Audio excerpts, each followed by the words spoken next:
You're listening to UCW Radio. In your face. What we got here is a failure to communicate. Oh, have I got your attention now? Greed, for lack of a better word, is good. You know what I mean? Money to be made in a place like this. Money never sleeps, pal. You're crazy. Don't run when you lose. Don't whine when it hurts. You know what it takes to sell real estate? It takes brass. I've fallen, and I can't get up. All right, welcome to Money Never Sleeps. This is the show where we talk about anything and everything that impacts the flow of money from around the corner to around the world. Today, what am I talking about? I am talking about blockchain technology and the future of everything. And I'm just changing this in real time just to let you know that. Anyway, so blockchain technology will be incorporated into pretty much everything we do in life. I believe that when people start seeing the true value of what it can do and how it can change things, the mass adoption is going to be incredible.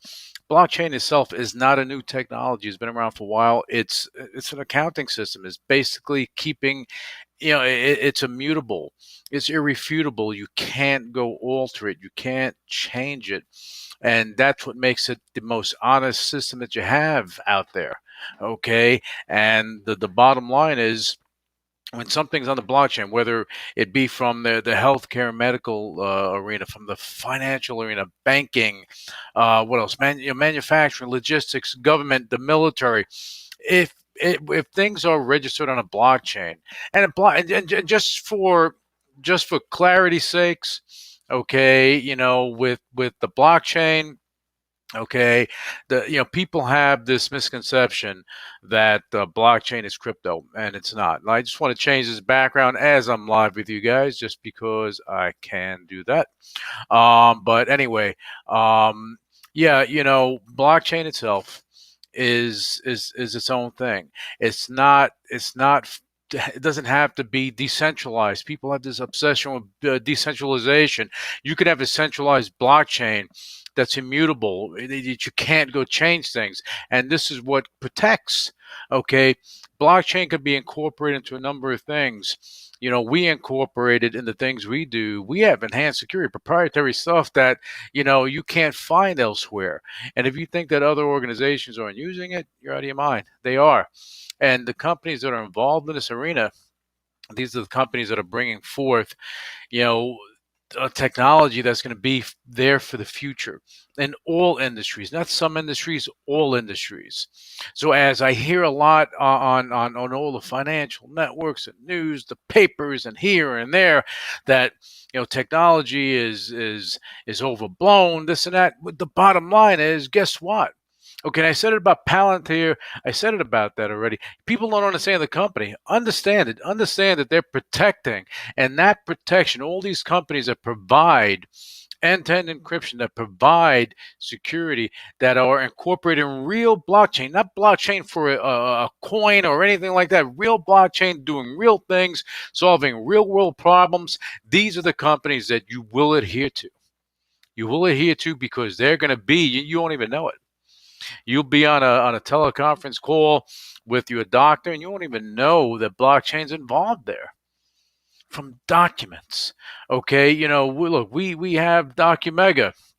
Okay, it's an enhanced blockchain-enabled proprietary end-to-end encrypted system. That's a long thing to put forward.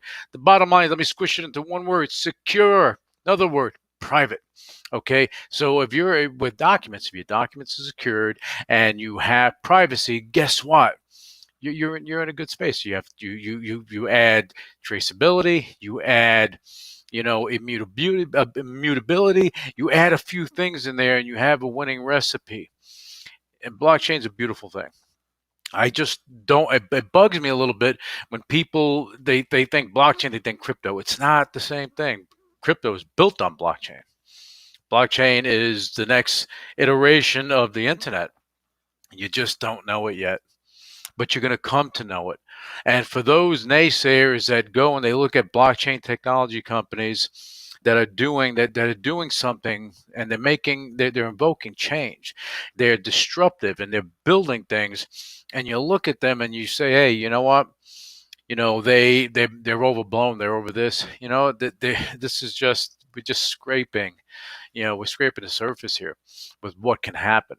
So I normally don't talk about our company on the show because it may seem kind of funny, but I have to, because Megahoot is involved in this space, and all the platforms. They all utilize blockchain, and I can't tell you the level of security and privacy that people enjoy, and that's a great thing. And this is the future of everything. Dude, when blockchain became a household name, what happened? You had IC companies just adding blockchain to their name, which I thought was ridiculous. That that that watered down a lot of things, and people began to get confused. I think when people do that, when people they do that BS. I'm calling it BS because it is. You're not a blockchain technology just because you change your name. That doesn't make it so. Like you change your name to Derek Jeter. Does that make you a World Series champion? No, no, it does not. Okay, so for you guys that are listening to this show, and again, I appreciate you listening to the show. If you are involved and if you understand the technology arena, and you're looking for companies in that realm, look for companies that are looking to change the future. Because I'm telling you, AI, artificial intelligence, virtual reality, augmented reality, blockchain technology, even advanced facial recognition. These things are the future of everything. And you're going to see even like electric vehicles. That's going to be the future of everything. You have GM. You have all these companies that are doubling down on there. And what did it take? It took one company to put everything on the line and risk it all for people to realize that you have other power sources out there as well. Let's talk. Forget about blockchain for a second. Talk about energy. You have other power sources out there. You have wind. You have water. You have other power sources beyond oil. Okay. And when people begin to realize this, hopefully, they start creating it because you have an abundance of water and air, right? This is we drink it, we breathe it. You have an abundance of this, and we can create sustainable power. Okay, solar, we can create it if people just if these big players really go all in and make it happen. It's going to make a better future for our children. During the pandemic, what happened? People weren't traveling, a lot of things weren't happening. What happened? All of a sudden, the Venice Canal cleared up. You had dolphins again. Dolphins you can see down. All the pollution and everything kind of subsided. Amazing. If that doesn't tell you anything, nothing will.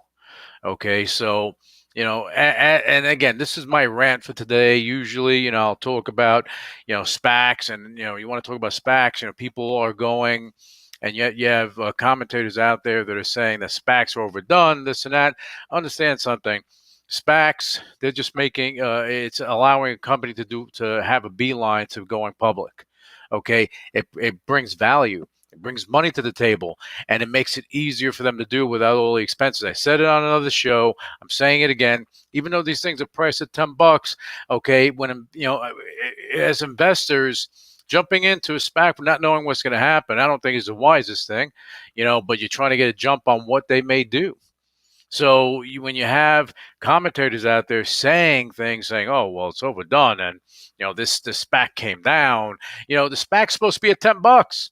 They do the deals at $10. So at that point, let it do what it's going to do.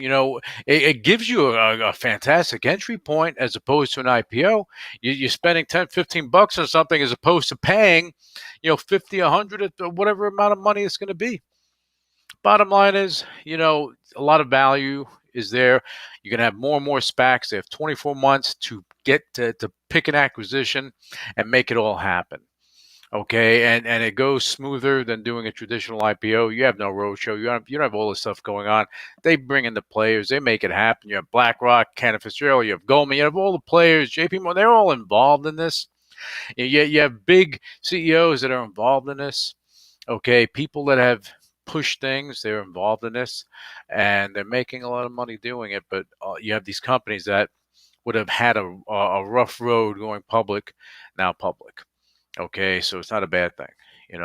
I've spoken to a few sponsors. Basically, the opportunities are there. They just need the right content. They need the right company. They need the right content in that company. They need the right company going in there. They need to make the right deal. That's the bottom line. You got the right deal, got the right company. It's there, and you're able to grow it. A good growth company, and technology is a thing. And it doesn't matter what industry you're in. You can be in logistics, you can be in healthcare, medical, manufacturing. You can be in anything. The bottom line is technology comes in. It's involved in it. It comes involved. It winds up getting intertwined in it, and that's what is truly important. Okay. And these are the companies that are going to continue to grow. They have to be disruptive in their area.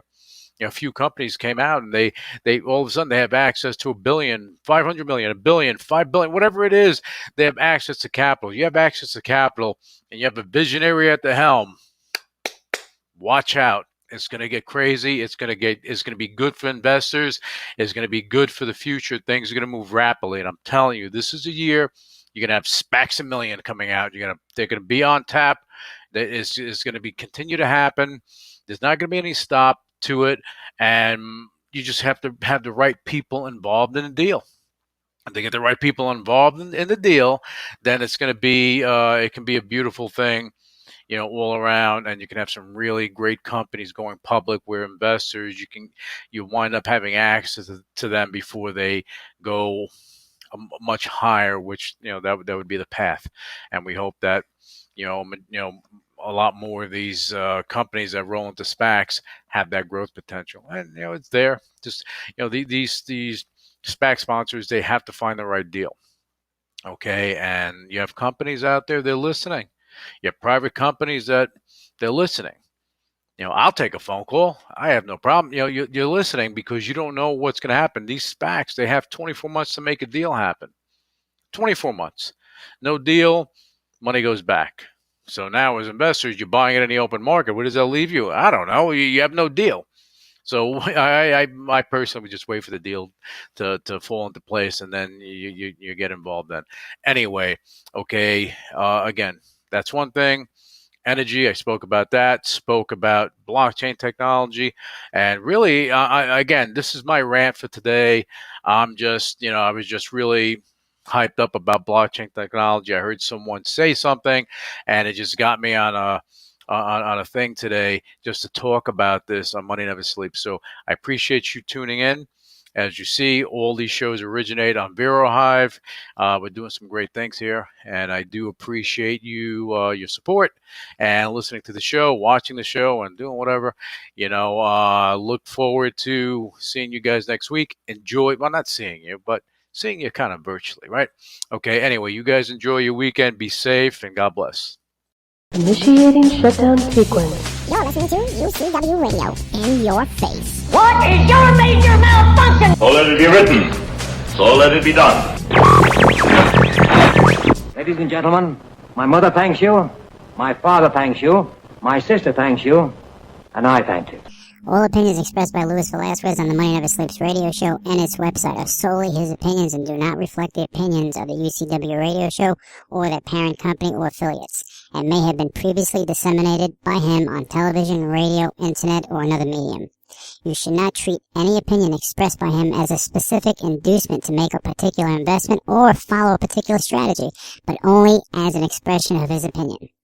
His opinions are based upon information he considers to be reliable, but neither the UCW radio show nor its affiliates, parent companies, and or subsidiaries warrant its completeness or accuracy, and it should not be relied upon as such. The UCW radio show, Luis Velazquez, its affiliates, parent companies, and or subsidiaries are not under any obligation to update or correct any information provided on the radio show or on the website. His statements and opinions are subject to change without notice. No part of his compensation from the UCW radio show is related to the specific opinions he expresses. Please read the full disclaimer on MoneyNeverSleepsRadio.com.